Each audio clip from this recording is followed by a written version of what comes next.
We wanted to talk about GLP-1s today. I Yes. am very excited.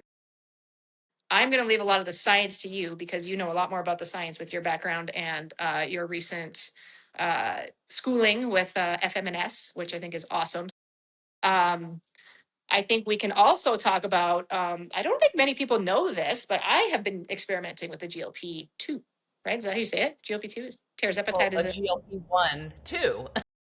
GLP-1 too as well. Yeah. Yeah. So I think we should first start with like we have a few clients that are also utilizing these amazing, amazing tools. And maybe that's a spoiler alert. And that I think we have both kind of shifted maybe. I remember maybe it was a couple of years ago, you and I did a live, right? Not years, a year plus must have been, right? Yeah. When they first came out. Definitely over. Yeah. Yeah. Yeah. Years. And we talked a little bit about like what we thought about them and things like that. And I think that as more information has come out and the more receptive we are to more information, maybe the more our kind of our tune has changed on GLP-1. So why don't you, for I'm sure people know what they are, but can you give us like a quick like what is a GLP-1? How long have they been around? Are they FDA approved? And then we can maybe talk about when we suggest them as tools for our clients and when we don't. That'd be good to start. Okay. All right. Ooh, What is a that's a GLP-1, G? multi-layered. I like it. So GLP-1s are peptides. They're not considered medications, but peptides. And there are lots of peptides in the world right now. It's kind of a big area. So if you just go to Google or ChatGPT and type in peptides and look at all of the peptides that are being used, GLP-1s will be one of them. So GLP-1 stands for glucagon like peptide, right? No. I'm forgetting what the acronym is for. Anyway, so semaglutide and tirzepatide are two of the most commons. Those are considered the generic or the trade names. The brand names are Wegovy and Ozempic. And there are also GLP-1 and GIP-1 combination. So it's a dual agonist, and that is considered either Mounjaro or Zepbound. So those are the brand names those are drugs that were initially approved a long time ago. I think it's like 14 years ago. I probably should have done more research. And they were indicated or approved by the FDA for type 2 diabetes. And what happens oftentimes is when medications are approved for one indication by the FDA, the more the drugs or peptides are used, you start to see that there are other benefits, unintended benefits that were never really used. And this happens in a lot of different classes of drugs, like anti-seizure medications, like gabapentin, as an example, are now used for chronic pain management. Wow. Um, yeah, just lots of different things. Or there's another Topamax is a medication, which is an anti-seizure medication. It's used for migraines. It can be used for weight loss in psychiatric patients. So this is really common. And so how this ties into a GLP-1 is that not only were patients or people were seeing that their type 2 diabetes risk was being diminished or their A1C was coming down, their glucose numbers, they were also losing weight. And there have been previous FDA medications that have been approved for weight loss, but none of them have really stuck around. You know, fen was one example. There are other ones also, but the side effects were just too much, and so they didn't really grab a hold of, they didn't really make it in the marketplace as mainstream. Right. The GLP-1s and the GIP ones it's really been miraculous. Like 2 years ago, I was in a situation where I thought I wouldn't recommend this for any of my clients. I think it's important to look at two things, right? The science changes and the number of people who are on any medication or a peptide the more experience you have, the more data that's out there. And they call that post-marketing data or surveillance data. So we get more information about how effective it is and also the side effects. So, over the course of the last couple of years, I've actually had multiple clients who have begun taking a GLP-1. And I think the other thing to remember is that you have the manufacturer's version, like Eli Lilly and Novo Nordisk are two of the big manufacturers. But we also have compounded versions of these Yep. medications. And what that means is you have pharmacies that will, I mean, just think of it as like the mad scientist, right? That you're in a specific room, it's called a compounding room. And compounding medications are very common. There are thousands of compounding pharmacies in the US, and they do, you can create compounded medications for hormone replacement therapy, like testosterone. I'm on a compounded version. Yep. And oncology, cancer patients that, you want a really targeted therapy.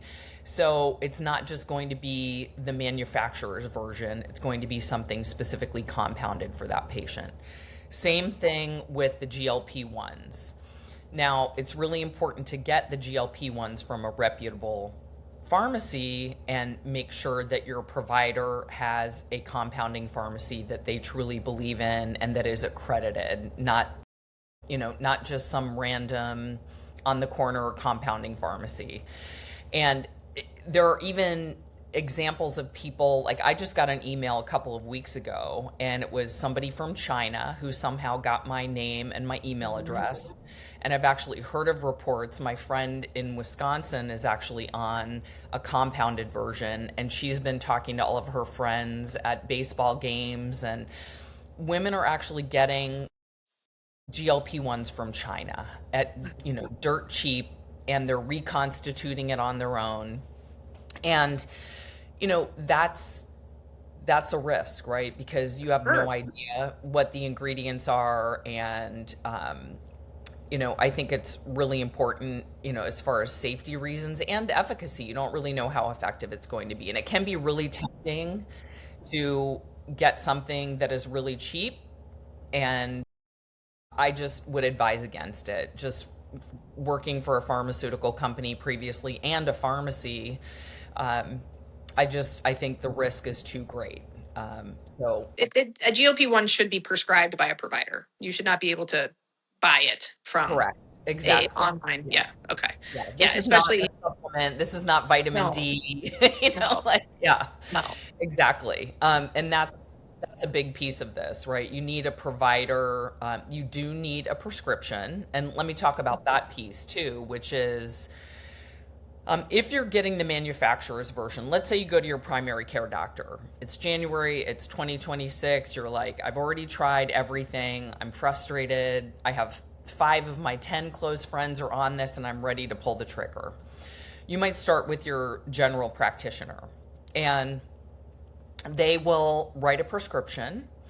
And in most cases, you will likely be denied by your health insurance company. I think this is something really important to point out.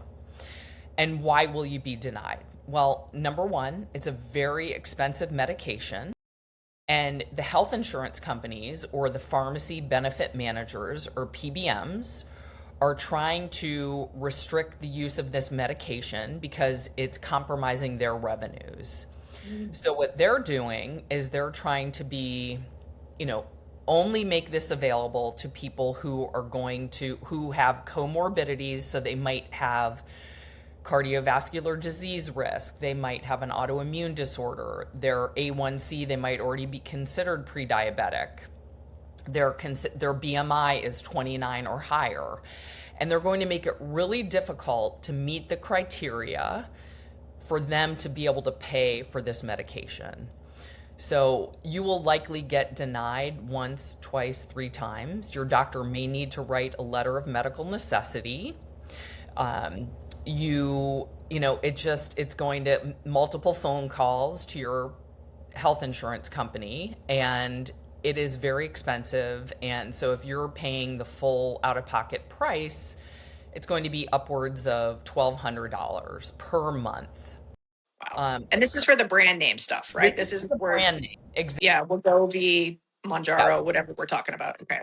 Ozempic, Right. Zepbound. Those Right. are the ones approved for weight loss. Now, there are ways around that. The first possibility is you can go direct to the manufacturer. So Eli Lilly, I'm not sure about Novo Nordisk, but they have direct to consumer programs. You still need a prescription from your provider, but it is significantly reduced pricing. So it's called Lilly Direct is the program for their GLP-1. And I think it's around 500 a month. So it's about half the price, which is great. I mean, they're making it a little more accessible to people, which is fantastic. So that is a second option. The third option is going to the compounding pharmacy, which we talked about already. So there are lots of online pharmacies or providers that you can go to if your primary care provider refuses and just doesn't want to get involved in prescribing a GLP-1. You can go online and just type in GLP-1 provider, and you're going to set up a telehealth appointment with a provider, and it's their expertise. Like there's one called HERS, Mm-hmm. HERS. MIDI does HRT and GLP-1s, and you can look up different ones that are going to be able to provide and get you a prescription. And it's going to be much easier and more cost effective than the Yeah. brand name. Yeah. So those are really your options. And then the last option, this is kind of big news. Last week, the oral, so the pill Mm-hmm. of Wegovy was approved, which is big, big, big, big news because the GLP-1s they're all injectables, Mm-hmm. and they are self-injectables when you get them from the manufacturer. So your doctor or your provider does not do the injection for you. If you get it from a compounding pharmacy, you have to draw up in a syringe the injection, and it's a weekly injection. So this is a big deal because I'm sure some people are not don't want to self-administer a needle. And the fact that a pill is much easier, it's starting right around $150 for the lowest dose. The higher doses, once you get, and you will likely have to like increase your dose over time to get therapeutic effect or see the weight loss that you're looking for, depending on how much you have to lose. But it's still going to be more cost effective. So I do appreciate that the pharmaceutical manufacturers are working on making this more accessible for Mm-hmm. people, which is great. And I do think it's also great that compounding versions are available. Yeah. So Awesome. I think that was one part of your question. What was the This is why I love you, Gene, because it's like you're so thorough and I can see your wheels turning. It's like you've got your pharmacy brain, you've got your coach brain, you've got your student brain. Like it's all, and it's hard to keep up with it all. I mean, that's why people have so many questions, and sometimes they don't even they don't want to even start because there's so many questions. So I mean, hopefully we can help kind of bridge the gap here for people and like, oh, they were like, that's what I wanted to know, that I wanted to know this, I wanted to know this. So yeah, that's awesome. I remember reading about I remember reading about the pill in two different ways, or the oral. I remember it being like, this is not effective at all, like, prior to last week. Like people were like, do not take the pill, it's just not going to work as well, right? Especially if you have like any type of digestive, absorption issues. But now there's one, right? You said Wegovy, there's one pill that's, yeah, okay. So not all of them, like you still can't get Ozempic in a pill, like that's not a thing yet. Yeah, okay. I think people don't know that. I truly don't. I mean, if they're still buying injectables from China, then they definitely should not be swallowing Right. Right. Yeah, Ozempic. exactly. Yeah. And Ozempic may have a pill coming out as well. There's also a triple agonist. So instead of just either GLP-1, which is a single agonist, and GLP-1 GIP, which is a dual agonist, that's tirzepatide. There is a triple agonist coming out, which is going to impact, I think it's glucagon, or I Glucagon. forget the third one. Retatrutide. Yes, Reta. yes, Yeah, yes. it's glucagon. Okay. Yeah. Yeah, so and you can already get that. It's just not available from a peptide or a compounding pharmacy. It's available for research only. That's how they're able to make it available. Uh, but there will likely be a manufacturer's version coming from a pharmaceutical company down the Nice. road. So what I would say is keeping ahead of this, like just, you could even set up a Google alert and it comes to your inbox if you want to know any like new information. There's just new things coming out all the time, which is really Mhm. important. And speaking of new things coming out, the World Health Organization just last week came out with new guidelines for people who want to take GLP-1s. And I think this piece is probably the most important piece to remember. We've talked about just getting the peptide, right? Right. The pharmacology of it, right? Yeah. That's one piece out of a three-pronged approach for the most, likely sustainable long-term weight loss. And I'm sure that's what most people want, right? Yeah. Is you're looking for something that you can take that is effective, that's safe, but it's all about a new lifestyle and not regaining the weight. And I will point out that if you look at the clinical trials for the GLP-1s, people who stopped taking the medication, over 60% of the people regained weight. Mm. So it is another very incredible tool. It is not a standalone solution. Yeah. So, the things that we always talk about, right? Exercising and nutrition, changing your habits, those things remain important. So I'll go back to the WHO guidelines. The first thing is choosing the right pharmacologic treatment, whether it's tirzepatide, semaglutide, you want it compounded, or the manufacturer's version. The second piece is behavioral, Yeah. right? Are you, like your mindset? Let me just look really quick because I'm actually writing an article for LinkedIn. And, coaching is really important too, right? So we'll Hmm. talk about why that's important. But, um, you know, are you eating healthy foods, right? Are you strength training, which Hmm. is a very, very important component. And if you look at the package insert or the prescribing information from the manufacturers, it will say, but people don't usually read this information.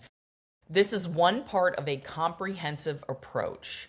Yeah. And that comprehensive approach absolutely needs to include strength training for you to retain the muscle mass you have, because you will likely lose muscle mass on any diet. You will lose it faster with a GLP-1 Yep. if you are not strength training. So the goal is to lose fat, it is not to lose muscle. Right. Oh, that strength training piece is really important. And it's also, long term, the third piece. So it's nutrition, healthy habits, getting your protein in to make sure that your muscle mass is in the best possible place, and, eating healthy, all the things we always talk about. And then the third piece is long term follow up, right? Mhm. So that could be with your provider, that could be with your provider and a coach, um, a nutritionist. But these are things that I work with my clients, and I'll talk about some specific examples. But if you just, let's say you take a GLP-1 for 4 months and you only had 10 pounds to lose, and you lose those 10 pounds or 15 pounds, because there are people, including you, and we want to get to you, right? Microdosing has become a really big thing right now for people who are just looking to get a little leaner. Maybe they have 10 to 15 pounds to lose, and you're not obese. So those are going to be two very different scenarios. Hmm. And I think it's really important to understand, like, let's say you do taper off of the medication. Do you have somebody who is guiding you through that on how to do it, what to look out for? and how to manage your hunger, your cravings, because you might have some rebound hunger that that food noise that was not there anymore. The gastric emptying isn't slowed as it was before, so maybe fiber becomes more important. And there are strategies to help you and anyone who's taking this so that you're not regaining the weight, and that you are monitoring your weight, you're monitoring your body fat, you're monitoring your muscle mass. Like, what can you do to make sure you're maintaining that? And what does that follow up look like? Is it, every 3 months you go to see your provider? Maybe you have every 3 months you're checking in with your coach. Hmm. Whatever it is, just to make sure that it's just like you go for your annual physical, right? This is the same thing. You need that follow up care to make sure that you're not, quote unquote, relapsing or Hmm. regaining the weight. Right. So those are really the three big components. It's the peptide itself. Which one are you taking? What's the dose? Is it the right dose for what your goals are? Two, are you exercising? And nutrition, right? Monitoring your body composition, that would be another piece of it. And then just the long-term follow-up. And before the long-term follow-up, it's how are you tapering off of the medication, which your provider or the prescriber should be helping you with. And there are lots of different strategies out there. I can't give someone blanket advice because I'm not a provider. What I can tell you is what people are doing is they're kind of spreading out their dose a little bit. So instead of once every week, it might be once every 10 days or once every 2 weeks. And they're tapering down to the lowest minimum effective dose that is keeping them at that weight that they want to stay at. And there are Right. lots of different strategies. Oh, yes. So I'm hearing lift weights, eat your protein, and make sure it's sustainable. Yeah, which is probably what we tell 99% of our clients anyway, whether they're on a GLP-1 or not, right? Yeah, exactly. And Yeah. and nothing changes, right? Like, if you, let's say you don't use a GLP-1 and you want to maintain your weight loss, like I'll have clients like check if you continue to train, you finish working with me, continue to get a DEXA scan every 6 months. Um, make sure that your training and your diet is giving you the results that you want. Check in, weigh yourself periodically to make sure, you know, take a look at your sleep, your digestion, like your stress management. These are all ongoing things for life that, this is part of your lifestyle. And if you just forget about it, the likelihood of you kind of going back to old habits is pretty high. So it's just continuing to take a look at that. Yeah, the old habits become reoccurring habits, right? And we're here to you. The whole thing with the medication is to help you change your habits, and so that when you're off the medication, you now have new habits to fall back onto. And I think people like we talk about this being like a magic pill, which it kind of is. Like it's super amazing, right? But it doesn't mean that you don't have to still put in the work and that you don't still have to like change the parts of you that got you into the trouble in the first place, right? Like those parts are like they're still there, but we can build new parts and we can build new pieces that you can build from so that tomorrow is better than it was 10 years ago, right? Like don't go back to the stuff that led you to this place in the first place, right? Speaking only from obviously like from if this is a weight gain thing, that was something that happened. I think we've been talking about this as mostly a weight loss thing, but if we want to transition to the reason I was experimenting with Yes, it, let's hear it. I think you asked me, or I told you, like, you're like, or how hungry are you? Like, how often are you hungry? Right. And my answer is like, the moment I came out of the womb, I was hungry. Like, I am someone that like, ask anybody that grew up with me in childhood or, my teen years, like through my softball years, like I was always eating, always hungry. Mhm. So I think I've had, and I didn't know this until I went on the medication. That food noise trigger or that part of your brain, like that this is helping control, is so very real. Like, and I didn't realize how real mine was until the first dose of tirzepatide. Or I actually started with semaglutide. I should start there, a compounded version. Um, I just wanted to experiment with what is it like? Like, I don't think I'm a normal human here. Like, why doesn't everybody want to eat as much as I do? Why doesn't everybody like, why can nobody else like just have one serving of something? Or like, if we have a dessert, well, how are people taking one bite of dessert and done? Like, it just was something that I was like, maybe this is worth experimenting with. Right. Mhm. Um, I didn't do it for the weight loss. My weight has not changed. My body composition has changed, but for the, I started, my first dose was October 31st. I remember this because it was Okay. Halloween.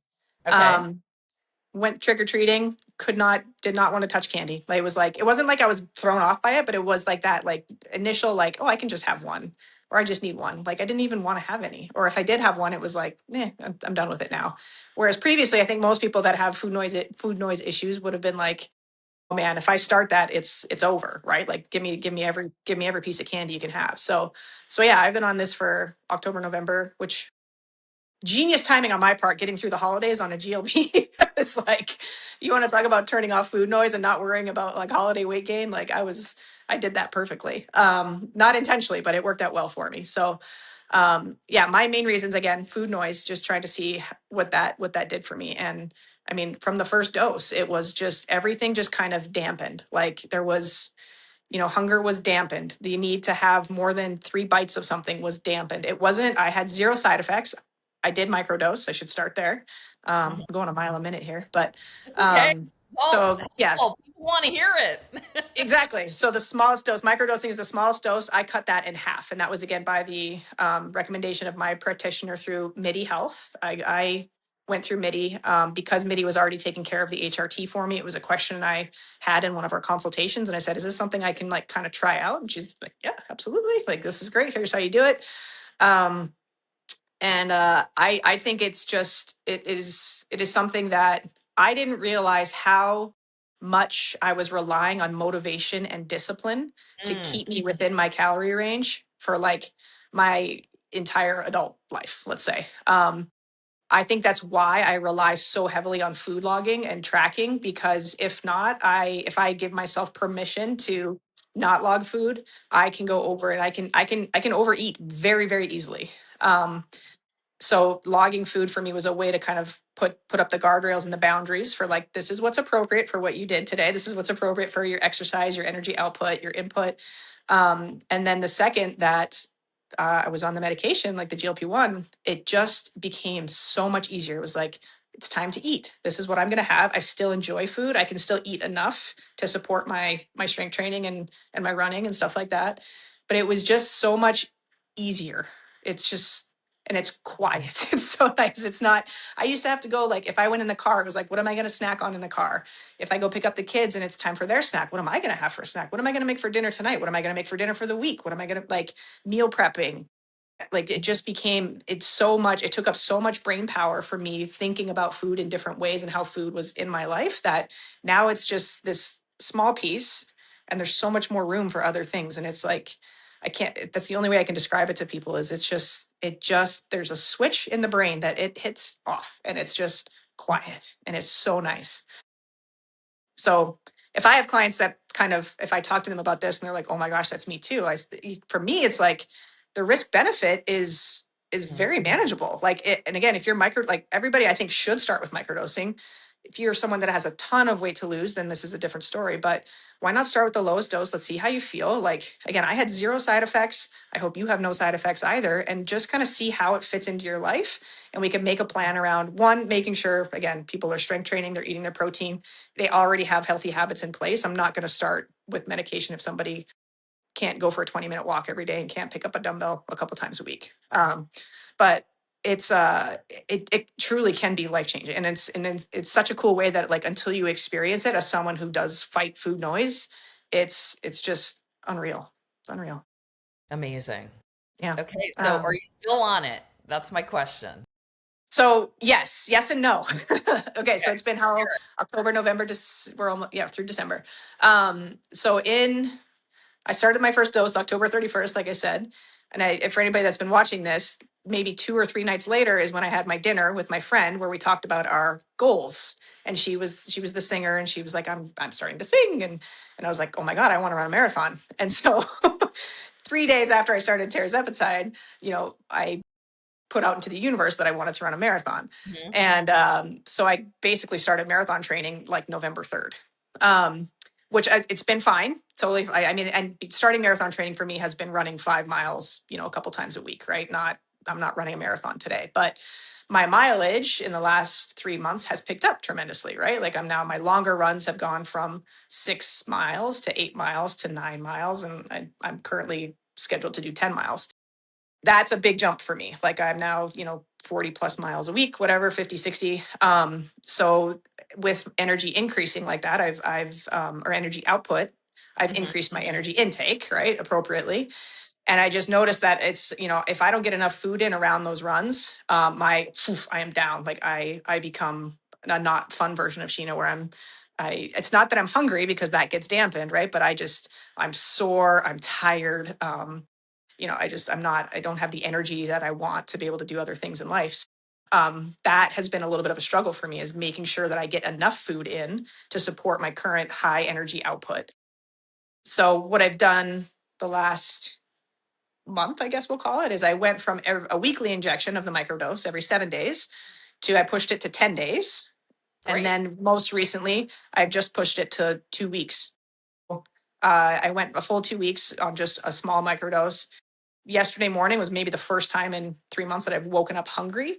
So I was kind of Mhm. like, okay, this is probably a good time to maybe take another dose. And I did another microdose, and I'll probably again push it to another 2 weeks if I can now, and just see how I feel. Because I think the closer I get to being able to run 10 plus miles on the weekends, I think I'm going to have to probably taper down or taper off of the Terzepatide just to make sure I'm getting enough food in. Because to me, the marathon training is the priority. I'm not worried about weight loss. I would love to kind of keep the food noise down if I could. But this Mhm. also might be a time when it's appropriate to have food noise, and I'm going to have to eat and making that a little bit easier. So yeah, that's kind of where I am with it. But Oh, it's been an interesting. so helpful. I mean, you said so many things that I think are really important. Number one is that, I mean, thanks for sharing with people just your experience thinking about food all the time. And, until a couple of months ago, before you started, I knew you were thinking about it. I never knew that that was something that was part of your psyche, that you kind of thought through that. So, I think just being honest about where you are, I think that's really important for people when they talk to their provider so that they have a better idea of how to apply the GLP-1 and how to use it appropriately. Two, I heard you say that, tracking your food, you didn't stop tracking your food when you went on the No. GLP-1, right? Because that is a healthy habit that you created. It provides structure, not like restriction, or you're doing it so that it's helping you monitor, are you eating the right amount of food to support your lifestyle? And Hmm. currently, your lifestyle looks different because you're training for a marathon. And I think that sometimes, like, we get this idea that set it and forget it. And our lives change. We have different goals, like different seasons in life. And so nutrition and exercise, it's going to change. Your needs will change. And so it's not like you just forget about all of this. It just changes. And what Hmm. I hear you saying is that you're being very like trusting that your body, what your body needs. You understand that your mileage is increasing. You didn't, let's start from the very beginning. You said you're not doing it for weight loss. It was more Right. about, can you kind of dampen that noise that's going on in your head and still find a way to like think about other things and keep your training up. And you're at this crossroads where it's like, hey, I might need to just back off a little bit and just Hmm.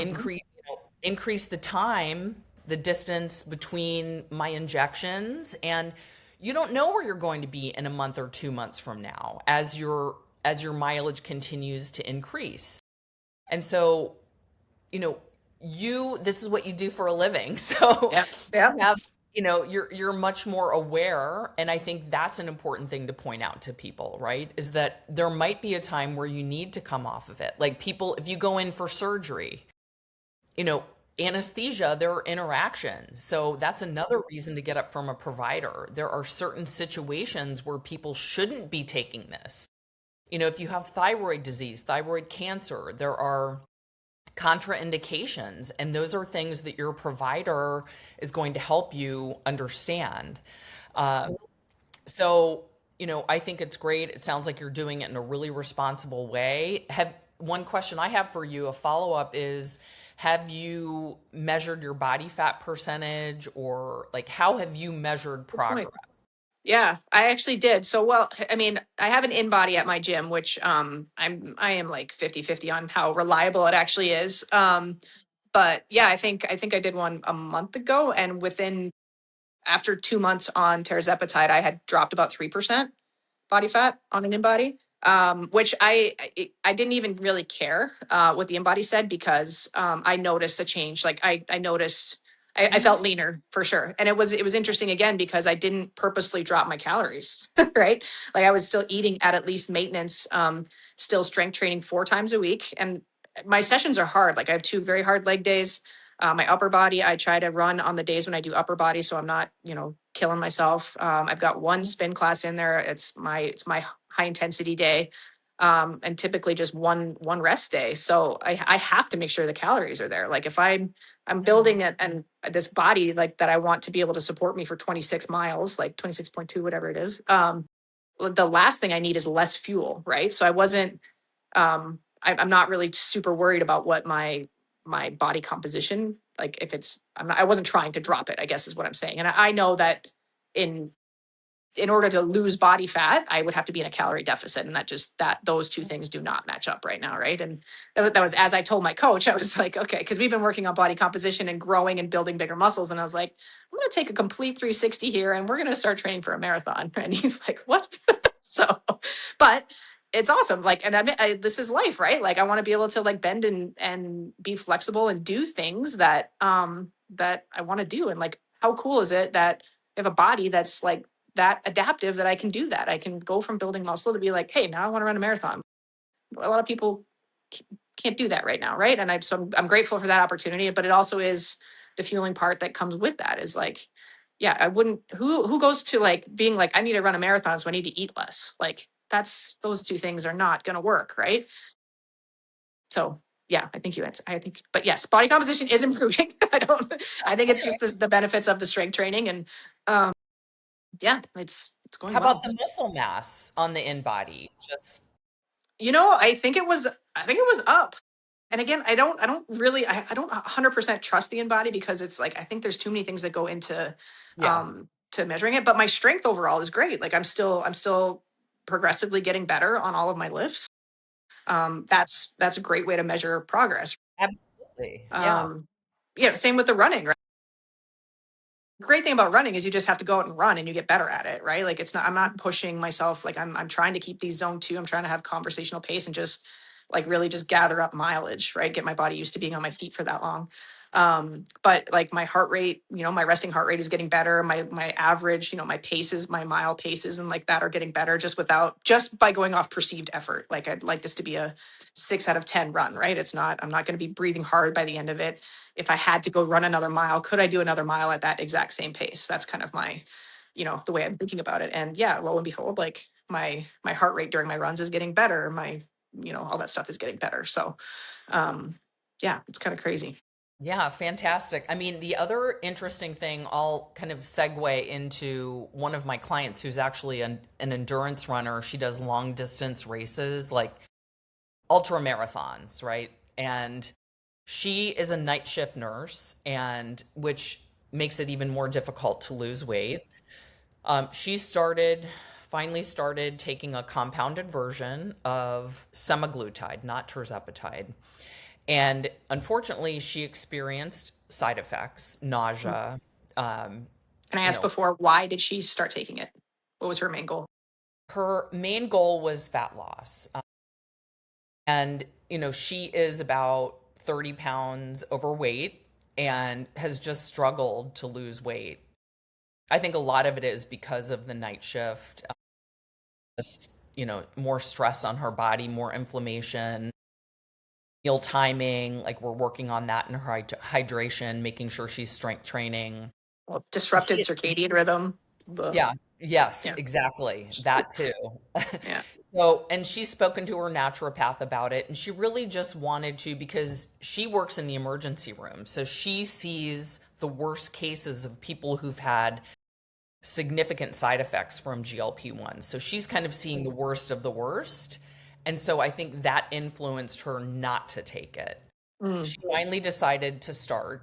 Now, what she noticed was her heart rate was going up. Mm. So, whereas your heart rate is well managed, her heart rate was going up, her heart rate variability was coming down. And because her running is her mileage is, probably way more than yours, which seems crazy to me because running a Oh no, marathon it's got to be a seems ton more. Yeah, that's fine. she was bonking. She was, and her body was showing that physiologically looking at her Garmin, Hmm. she clearly wasn't able to eat enough. The side effects were too much. And so after speaking, she was only on the medication after 2 dosage changes, was probably on it for 6 weeks. And she decided to discontinue because she has a big race in April, which is sooner than your race in November. So I think what's important, this just highlights that there are so many variables that go into it, right? It's the dose, it's the which medication you're taking, what else is going on in your life,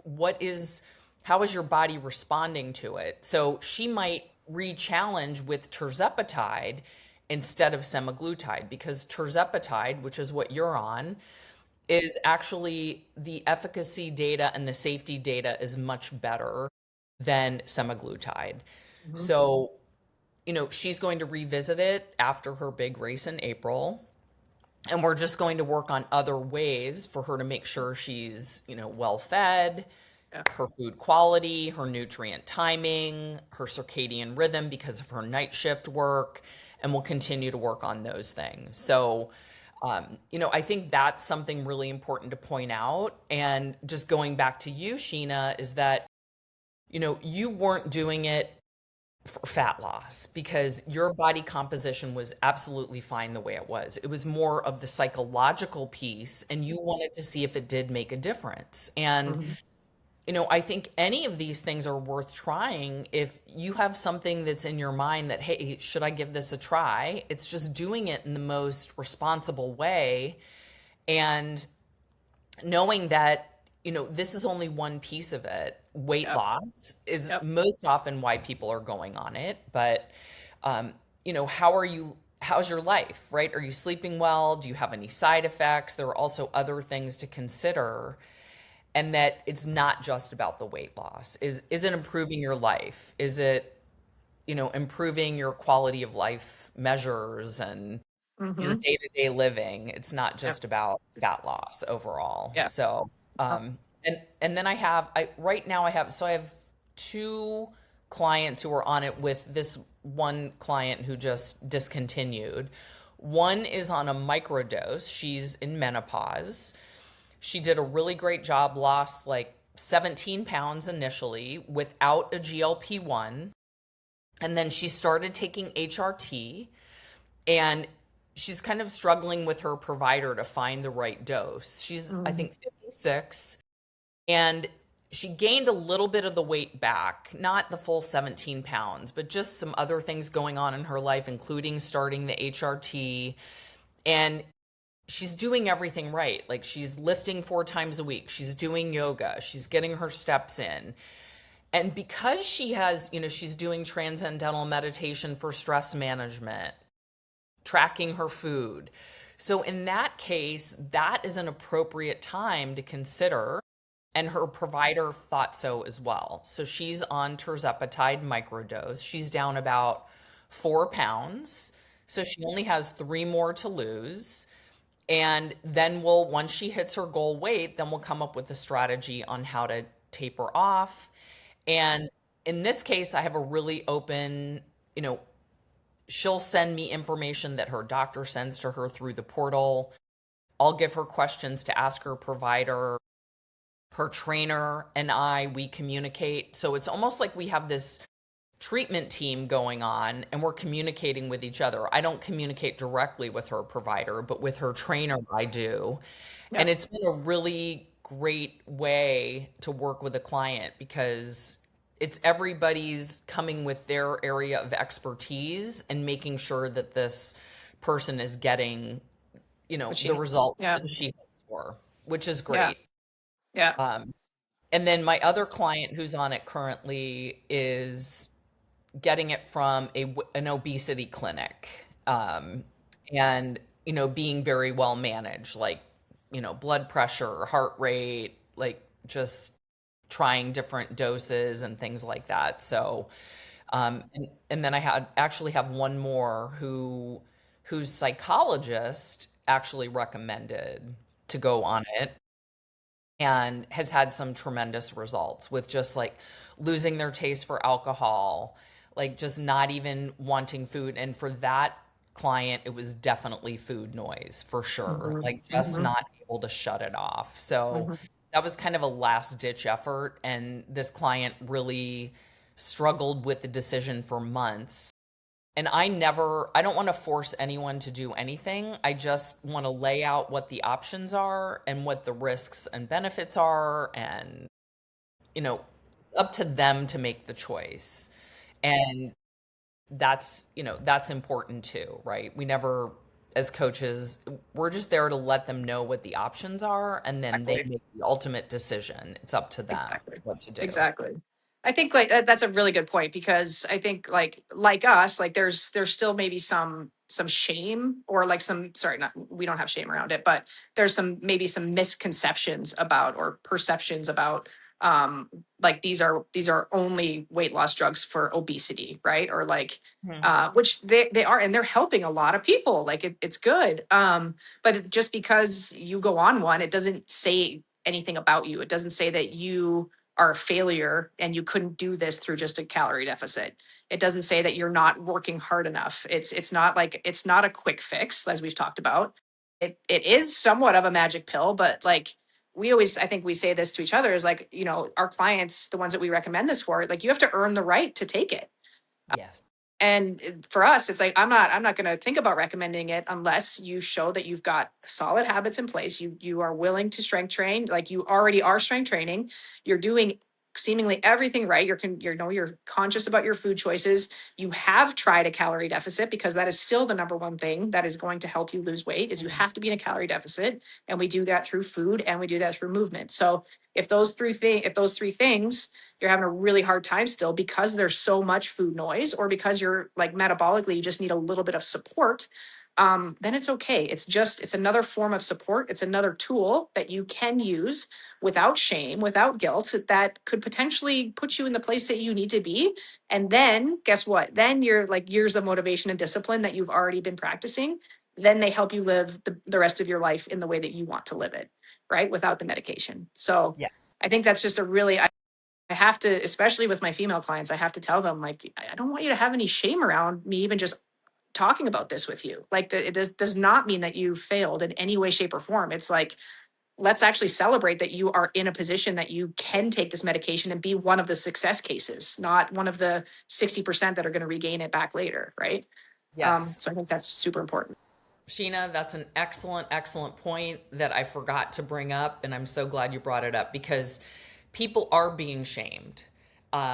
They are, friends, family members are saying that's cheating. And why did you have to do that? And every, people have strong, strong opinions about this. And, I saw a physician on Instagram yesterday. I saw a reel and she was talking about, you know, we don't shame somebody if they need an antidepressant or they need an antihypertensive or they need a statin for their cholesterol. What is the difference? If there is something available to help you live a healthier life physically, emotionally, spiritually, whatever, and it's available to you, why not try it? Hmm. Right? Like Yeah. that's Yeah. their Why not decision. support each other instead of knocking each other down? It's so Life is silly. hard enough right now. Let's like give people the opportunity. And it's just, I think we're here to like, educate them on, like you said, like earn it, earn the right. And that we don't want people to go on it and think that it's this end all be all solution by itself and then be frustrated when they might gain it back. We're here to show you, like, hey, let's make sure you have the right things in place before you start taking it, that you're taking it in a responsible way that sets you up for long-term success. And that's what it's all about. Just acquiring the peptide is one piece of it. Then it's the behavioral approach, like, are you exercising? What food are you eating? What healthy habits do you have in place? And then third, it's that long-term approach, and follow-up, which the WHO guidelines, the World Health Organization guidelines just came out with. And I think that is the piece that is essential to keep in mind if people do decide to take something to help them. Yep. Love it. All right. Trying to think of anything else that we missed. Yeah, I think we're good there. It'll be really interesting to see what happens with Retta, the third one, the glucagon, because that one is. I mean, we already think we have a magic pill. That one seems like it's like the magic pills. I know. King or queen. It's gonna. Stay tuned. Like, there's always new data emerging about what we have on the market now. There are new peptides coming out that could do things we can't even imagine. And just one thing I'll end on is I was looking at the prescribing information for the pill of Wegovy, and they added an indication not only for weight loss management, but also for reducing cardiovascular disease risk, which wasn't on the product information for the injectable. So once again, like, the data, people are being monitored. The pharmaceutical companies get post marketing, they get reports of efficacy data. There are institutions that will continue to study these and kind of look for other benefits, and, stay tuned. It's a pretty exciting time. So, as you found out, and who knows, maybe I'll try one. There you go. We'll see what happens. The exciting world of peptides. You got it. Yeah. All right. Well, all right. Oh, the other thing I wanted to say is I have a GLP-1, like a 2-page guide, just that gives you like 10 tips. If anybody wants that, they can just send an email to Gwen at beyondtheboxnutrition.com, and I'm happy to send that to them. And I'll post something on Instagram so people can sign up for that. We can put a link in the show notes for it, maybe, or put your email in there. So perfect. Okay, cool. Sweet. All right. Gee, thanks so much for all the info. I know you were. Thank you for your info. your science wheels were spinning today. I liked it. It was good. No. Woo. All right. Have a good one. Thanks. You too.